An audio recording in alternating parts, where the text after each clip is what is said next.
દર્શક મિત્રો, લાઈટ 24 ન્યૂઝની સાથે હું છું મિક્ષુ ઠક્કર ને આપણી સાથે જોડાઈ ચૂક્યા છે જુનાગઢથી સ્થાનિક પત્રકાર ધીરુભાઈ પુરોહિતજી. ધીરુભાઈ, સ્વાગત છે આપનું લાઈટ 24 ન્યૂઝમાં. ઓકે, થેન્ક યુ બેન. ધીરુભાઈ, જે રીતે વાત કરવામાં આવે તો વિસાવદરમાં જ્યારે ગોપાલ ઇટાલિયાની જીત થઈ છે ત્યારબાદ ભારતીય જનતા પાર્ટીના નેતા જવાહર ચાવડાનું નામ ખૂબ જ ચર્ચાઈ રહ્યું છે. ક્યાંક તેમના ફોટા આમ આદમી પાર્ટીના નેતા સાથે વાયરલ થઈ રહ્યા છે. શું ખરેખર જવાહર ચાવડા એ ભારતીય જનતા પાર્ટીની સામે બળાપો કાઢી રહ્યા છે? એ ક્યાંક ને ક્યાંક ભાજપમાં એક દબાણ ઊભું કરવા માંગે છે કે પછી ખરેખર આપમાં જોડાવા માંગે છે? જી બેન, જ્યારથી હું જવાહરભાઈ ચાવડાને ઓળખું છું જી, ત્યારથી હું એવું માનું છું કે જવાહર ચાવડા કોઈ પાર્ટીના માણસ છે એના કરતા લોકોના માણસ છે. હમ જે રીતે જવાહર ચાવડાએ માણાવદરમાં લોકોની સાથે રહીને કામ કર્યું છે અને જ્યારે કોંગ્રેસમાં હતા અને અત્યારે ભાજપમાં છે ત્યારે હમ એને કાયમી એક વાત તો કરી છે અને જ્યારે જ્યારે એ જાહેર સભામાં એ વાત કરી છે ત્યારે પત્રકાર તરીકે એ વાત રિપોર્ટ કરવા માટે હું ત્યાં બેઠો હોઉં છું કે હું કોઈ પાર્ટી કરતા હું મારી પ્રજાને વફાદાર છું. જી, હું એવું માનું છું કે કોંગ્રેસમાં હતા ત્યારે પણ અને આજે ભાજપમાં છે ત્યારે પણ જવાહર ચાવડા વ્યક્તિના માણસ તરીકે, પ્રજાના માણસ તરીકે જે રીતે પણ બેરોજગારીનો પ્રશ્ન હાથ લઈને બેઠા છે એ મારી દ્રષ્ટિએ કોઈ પાર્ટી સામે બળવાને બદલે લોકોના પ્રશ્નોને હલ કરવાની સહી દિશા હોય એવું હું માનું છું. જી જી. ધીરુભાઈ, જી પરંતુ તેના પહેલા પણ તેમના જે ફોટા છે આમ આદમી પાર્ટીના નેતા સાથે વાયરલ થયા હતા અને જ્યારે ગોપાલ ઇટાલિયા એ વિસાવદર બેઠક ઉપરથી જીત્યા હતા તો તે સમય દરમિયાન એવો પણ ખુલાસો થયો હતો કે જવાહર ચાવડાએ અંદરો અંદર જે છે તે ગોપાલ ઇટાલિયાની મદદ કરી હતી. તો શું ખરેખર, મારો પ્રશ્ન ફરીથી એ જ છે કે જવાહર ચાવડા ખરેખર ભારતીય જનતા પાર્ટીમાં દબાણ ઊભું કરવા માંગે છે કે પછી આમ આદમી પાર્ટીમાં એ જોડાવાની તૈયારી કરી રહ્યા છે? વેલ બેન, તમે બીજી વાર આ પ્રશ્ન પૂછ્યો છે એટલે હું ચોખવટથી આ વાત કરું છું. રાજનીતિમાં દબાણ છે ને એ પણ રાજનીતિનો એક ભાગ હોય છે. હમ આપ આંતરરાષ્ટ્રીય રાજકારણથી માંડી અને સ્થાનિક રાજકારણ સુધી હમ જ્યારે આખી વાત કોઈ સમક્ષ મૂકવામાં આવે ત્યારે રાજનીતિમાં એ વાતને કઈ પદ્ધતિથી મૂકવી જોઈએ ને એ પદ્ધતિમાં એક દબાણની રાજનીતિ પણ એ પદ્ધતિનો એક ભાગ છે.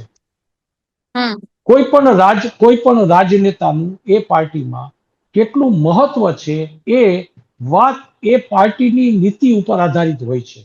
ક્યારેક હમ એવું બને છે કે પાર્ટી મહત્વની હોય છે, વ્યક્તિઓ એને માટે પાર્ટી કરતા ઓછા મહત્વના હોય છે. કોંગ્રેસ અને ભાજપની વાત કરવામાં આવે આવી સ્થિતિમાં ક્યાંક કોક જગ્યાએ કોઈ રાજનેતા જ્યારે પ્રજાની વચ્ચે હળીમળી ગયા પછી પ્રજાના પ્રશ્નો હલ કરવામાં એ પાર્ટી લાઈનમાં એને એવું લાગે છે કે ક્યાંક મારી જે કામગીરી છે નબળી પડે છે પાર્ટીના ઉપર સુધી અવાજ પહોંચાડવા માટે, ત્યારે પોતાની વ્યક્તિગત તાકાતથી એ વાત હાથમાં લઈને બેસે છે. એવા સમયે કદાચ આ વાતને તમે ભાજપના સામેના પક્ષ તરીકે વર્ણવી શકો કે પછી એ જવાહરભાઈ ચાવડાની પોતાની એક અલગ રાજનીતિ અને કામ કરવાની પદ્ધતિ છે એ પ્રકારે વર્ણવી શકો. બેમાંથી ગમે તે અર્થઘટન રાજકીય નિરીક્ષકો કરી શકે છે. જી જી. ધીરુભાઈ, બીજી બાજુ ક્યાંક ને ક્યાંક એ પણ ચર્ચાઈ રહ્યું છે કે જવાહર ચાવડા ભારતીય જનતા પાર્ટીથી અસંતુષ્ટ છે અને જે રીતે કિરીટ પટેલનું ગ્રુપ તેમને હરાવવા માટે સક્રિય થયું હતું અને ત્યારબાદ ક્યાંક ને ક્યાંક ભારતીય જનતા પાર્ટી સાથે મતભેદો ઉભા થયા છે. જુઓ બેન, બહુ સારો પ્રશ્ન તમારો છે. વિસાવદરની બેઠકને ધ્યાનમાં રાખીને વાત કરીએ ત્યારે એ સમયે કિરીટભાઈ પટેલ એ વખતના ભાજપના વિસાવદર ધારાસભાના ઉમેદવાર હતા બેઠક અને હાયરા છે ચૂંટણીના પરિણામને આધારે આપણે કહી શકીએ કે હાયરા છે. હવે એ ચૂંટણી હાયરા છે એમાં જવાહરભાઈનો રોલ કયો હતો એ વાત સાબિત કરવાની હજી બાકી છે. પણ એક વાત મારે ચોક્કસ કહેવી છે કે ભાજપની અંદર જૂથવાદ હવે વકરી રહ્યો છે.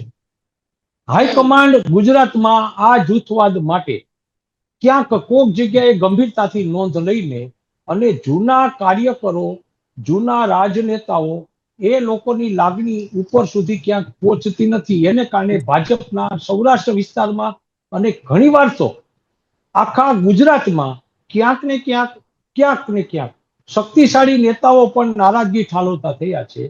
આ સ્થિતિ છે ને એ દરેક જગ્યા ઉપર છે. આપણે વિસાવદરની બેઠકની વાત કરી. હું તમને આજે મારે કેટલાક મિત્રો સાથે એક ફંક્શનમાં અમે બેઠા હતા અને ત્યાં પોલિટિકલ મિત્રો હતા, એમાં ભાજપના ઘણા બધા મિત્રો હતા. ત્યાં પણ એક વાતનો સૂર નીકળેલો કે ભાજપ હવે પાયાના કાર્યકરોથી માંડી અને એના જે પામેલા અને લોકોની વચ્ચે નેતાઓની વાતો જો નહીં સાંભળે તો સૌરાષ્ટ્ર અને ગુજરાતમાં ભાજપમાં ઠેર ઠેર અસંતોષ ઉભો થશે. એ અસંતોષ હવે પછીની ચૂંટણીમાં જોરદાર અસર કરે એ વાત મોટા ભાગના લોકોએ ત્યાં માની છે. હવે ઠેર ઠેર આ ચર્ચાઈ રહ્યું છે કે ભાજપના હાઈકમાન્ડે, ભાજપના શીર્ષ નેતૃત્વએ જે નીચેથી ઉપર સુધીના જે કાર્યરત નેતાઓ છે, જેની પ્રજામાં એક વાત ચાલે છે, પ્રજા જેને નેતા ગણે છે, એવા નેતાઓની જો વાત નહીં સાંભળે તો હવે પછીની દરેક ચૂંટણીઓમાં ભાજપને નુકસાન થવાની શક્યતા વધતી દેખાય છે. જી જી ધીરુભાઈ, તમે જે રીતે જૂથવાદની વાત કરી તો મને એક પ્રશ્ન યાદ આવ્યો કે જો જવાહરભાઈ ચાવડા જે કદાવર નેતા છે તેમને પણ આવી રીતે ભાજપ સામે અસંતુષ્ટ જો તેઓ વ્યક્ત કરતા હોય તો એ નાના પાયાને જે કાર્યકર્તાઓ છે તો તેમની કેવી હાલત થતી હશે, એ ક્યાંક ને ક્યાંક એ વિચારી પણ આપણે ન શકીએ, જેમણે ખરેખર ભારતીય જનતા પાર્ટી માટે તન મન ધનથી કાર્ય કર્યું છે. તો એ પાયાના કાર્યકર્તાઓમાં એ કેટલા હદ સુધીનો અસંતોષ હોઈ શકે છે? વેલ, અમે પત્રકારો છીએ એટલે સમાચારના અમારા ઘણા બધા સોર્સિસ હોય છે. તમારું પત્રકારત્વમાં જ્યારે વિશ્વાસનીયતા આવે છે ને બેન, ત્યારે તમારી પાસે ઘણા બધા દરેક પાર્ટીના નેતાઓથી માંડી અને કાર્યકર્તાઓ હૃદયથી વાત કરતા હોય છે, દિલ મળી ગયું હોય એ રીતે તમારી પાસે હૃદય ખોલતા હોય છે. હું મારા જુનાગઢ જિલ્લાની વાત કરું અને સિનિયર પત્રકાર તરીકે મારે જુદા જુદા જિલ્લાઓના ભાજપ અને કોંગ્રેસ અને બીજી પાર્ટીઓના નેતાઓ સાથે જ્યારે ચર્ચાઓ નીકળે છે ત્યારે કેટલા બધા ભાજપના નેતાઓએ અથવા તો કાર્યકર્તાઓએ એક વાત ઓફ ધ રેકર્ડ અથવા તો ન છાપવાની શરતે એક અથવા તો હું એક વિશ્વાસપાત્ર પત્રકાર છું એ દ્રષ્ટિકોણથી મારી પાસે વાતો કરી હોય, એ બધી મૂલવણી પછી મને એવું લાગે છે કે ભાજપમાં કાર્યકર્તાઓમાં તો અસંતોષ છે જ, અને સાથે સાથે કાર્યકર્તાઓના જે જૂથના નેતાઓ હોય એમાં પણ અસંતોષ છે. એમાં ગ્રામ પંચાયતથી માંડી, જુનાગઢના કોર્પોરેશનથી માંડી અને વિવિધ ધારાસભા મત વિસ્તારના કાર્યકરોથી માંડી અને નેતાઓ સુધીની વાત આવી જાય છે.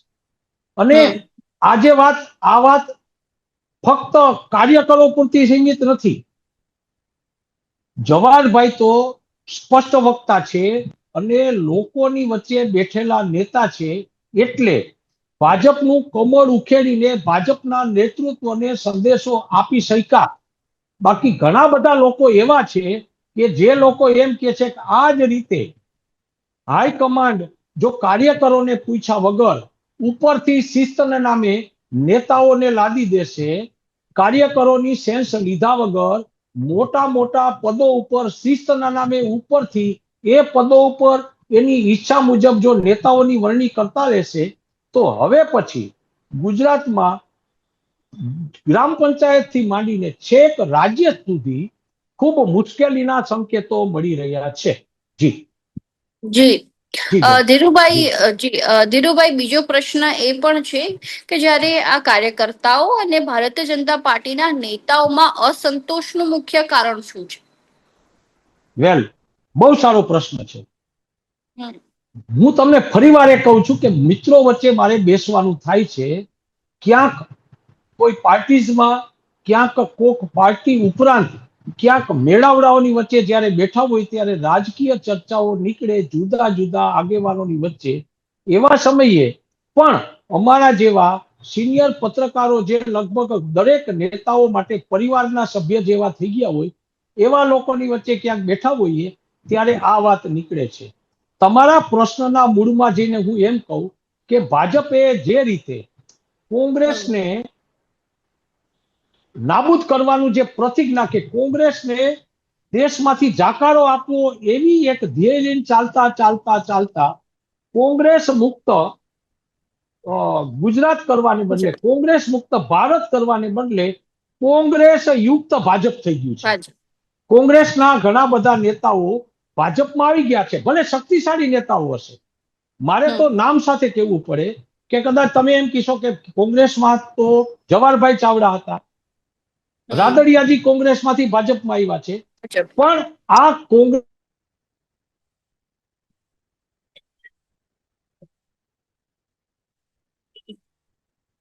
હેલો એવા એવા લોકોની વચ્ચે પડ્યા છે. જયેશ રાદડિયાનું તમે નામ લો, જવાહરભાઈ ચાવડાનું નામ લો, આ બધા નેતાઓ એવા છે, આ બધા નેતાઓ એવા છે કે જે નેતાઓ કોઈ પણ પાર્ટીમાં હોય લોકોની વચ્ચે પોતાનું એક વજન છે. આવા નેતાઓ ભાજપમાં કોંગ્રેસમાંથી ભાજપમાં આવ્યા હશે, પણ સાથે સાથે ભાજપમાં જે પાયાના કાર્યકરોથી માંડી અને એવા જે નેતાઓ છે કે જે લોકોએ સંઘમાંથી ભાજપમાં આવીને ખૂબ કામ કર્યું છે, જે નેતાઓ ભૂતકાળમાં ભાજપ માટે અહીં સુધી પહોંચાડવા માટેના પાયાના પથ્થર હતા, એવા નેતાઓની ઉપેક્ષા થવાને કારણે આજે ભાજપની અંદર કોંગ્રેસનામાંથી આવેલા નેતાઓ અને ભાજપના જૂના નેતાઓ બે વચ્ચેના એક ક્યાંક ને ક્યાંક વાતની વચ્ચે સામસામા ટકરાવાને કારણે ભાજપની આ સ્થિતિ ઊભી થઈ છે. ક્યારેક ક્યારેક એવું બને છે કે શાસન પક્ષમાં બે જૂથો હોય, એક તો કોંગ્રેસનાથી આવેલા નેતાઓનું એક જૂથ હોય, સ્થાનિક કક્ષાએ નેતાઓ એનું એક જૂથ હોય અને એક પ્રદેશ કક્ષાએ બેઠેલા નેતાનું જૂથ હોય. આવા ત્રણ જૂથો સ્થાનિક કક્ષાએ જુનાગઢ કોર્પોરેશનથી માંડી અને છેક રાજ્ય કક્ષા સુધી આ જૂથો અત્યારે સામસામે ટકરાય છે. એને કારણે પાર્ટીને નુકસાન થઈ રહ્યું છે. જી ધીરુભાઈ, બીજો પ્રશ્ન એ પણ છે કે તમે જે રીતે કોંગ્રેસ યુક્ત ભાજપની વાત કરી, તો ભલે ગુજરાતની પ્રજાને એવું લાગી રહ્યું હોય કે ગુજરાતમાં ભારતીય જનતા પાર્ટીની સરકાર છે, પરંતુ એ પ્રજા તો મૂળ કોંગ્રેસીઓને જ વોટ આપી રહી છે, એવું પણ આપણે છે કે નહીં? એવું નથી, એવું નથી. લોકો ક્યારેય પણ પાર્ટીને મત આપે છે એના કરતા એ વિસ્તારમાં લોકોની સાથે રહેતા નેતાને પણ મત આપતા હોય છે. અમારી સૌરાષ્ટ્રની જો વાત કરો ને, આ સૌરાષ્ટ્રની, તો સૌરાષ્ટ્ર વિસ્તાર એક લાગણી સાથે જોડાયેલો વિસ્તાર છે. ત્યાં મારે તમને દાખલો આપવો છે વિઠ્ઠલભાઈ રાદડિયાનો. વિઠ્ઠલભાઈ રાદડિયા ફક્ત ને ફક્ત જેતપુર કે ધોરાજી વિસ્તારના નેતા નહોતા. સૌરાષ્ટ્રના પાટીદાર સમાજ ઉપરાંત બીજા સમાજના લોકો પણ રાદડિયાજીને પ્રેમ કરતા હતા. જ્યાં સુધી હાજર હતા ને ત્યાં સુધી એ માણસને તમામ જ્ઞાતિઓનો પ્રેમ મળ્યો છે અને એક મજબૂત નેતા તરીકે સૌરાષ્ટ્રનું નેતૃત્વ એ માણસે સંભાળ્યું છે. આવી જ સ્થિતિ કદાચ જવાહરભાઈ ચાવડાની છે. ક્યાંક કોઈક જગ્યાએ હું ફક્ત કોઈ કોંગ્રેસના નેતાઓની વાત નથી કરતો.